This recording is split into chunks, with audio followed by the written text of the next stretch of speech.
Hello. A commenter leave a message in one of my videos, um, Casey Choi. In the comment, he says the idea of America is being a Christian country is a illusion.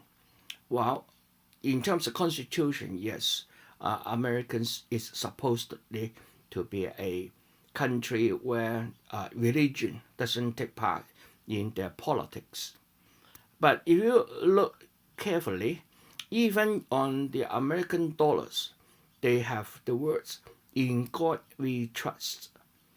And at the moment, I don't think there's any probability of an atheist being elected into their House of Representatives or the Congress. Not to mention, it will be impossible for a president to declare he or she is an atheist. That means in American, although constitutionally, the religion shouldn't interfere with their politics, but in reality, it is just the opposite.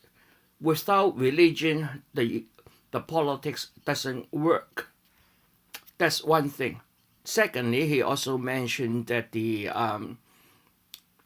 it is nothing more than a place controlled by bankers such as Rothschild, Rockefeller, using the Federal Reserve to enslave.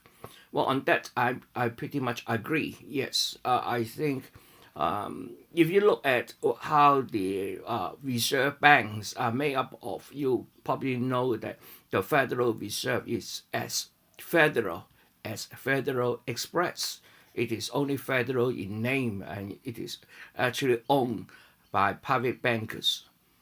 The Federal Reserve in USA is formed by their state reserve banks.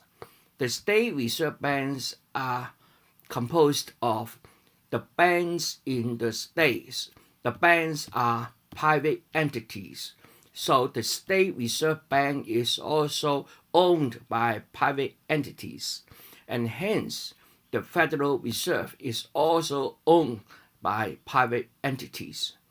Although the president may nominate the chairman of the board of the Reserve Bank, but when I think I saw some videos when the Reserve Bank chairman is being called to the Congress and then asked for how's the money or some of the details of the Reserve Bank, he refused to let the Congress have an oversight on their operation.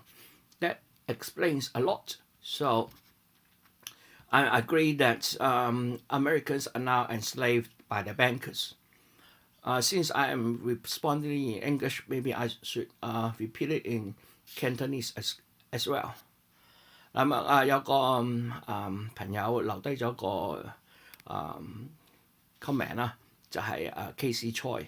佢第一件提出就話美國咧就唔係一個基督教嘅國家。我同意咧就係美國嗰佢哋個憲法入邊咧。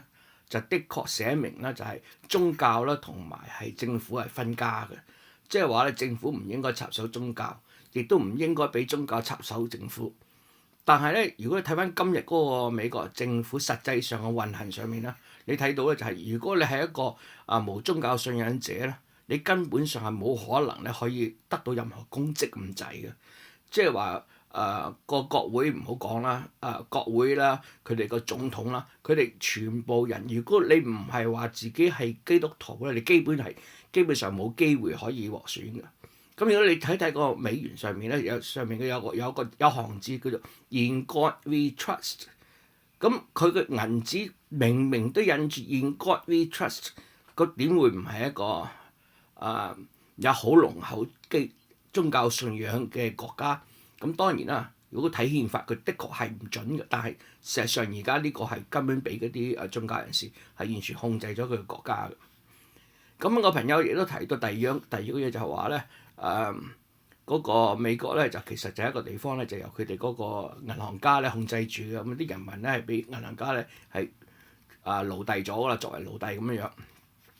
咁呢點我同意，因為咧我知道咧就係美國嗰個聯邦銀行咧就係由佢哋嗰個嘅各個state 佢哋個州嘅聯邦銀行組成嘅。咁即係話佢個國家聯邦銀行就由嗰個州嘅聯邦銀行組成啦。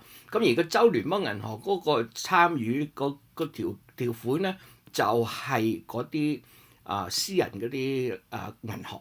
咁即係話呢個州嗰個聯邦銀行係由私人銀行擁有，而咧嗰個國家個 Federal Reserve 又係由呢個 State Reserve Bank 擁有。咁故此咧，其實一個 Federal Reserve 其實就係私人銀行。我見過啲視頻咧，就係嗰個 Federal Reserve Bank 嗰個嘅主席啦，俾國會召去問話啦。但係咧問到一啲佢 Federal Reserve Bank 入邊啲交易細節咧，咁佢咧就唔肯講出嚟。咁即係換句説話講咧，就算係美國嘅國會咧，都係冇能力咧睇到佢個 Reserve Bank 點樣做嘢嘅。咁由此可見咧，呢個係一個私人機構。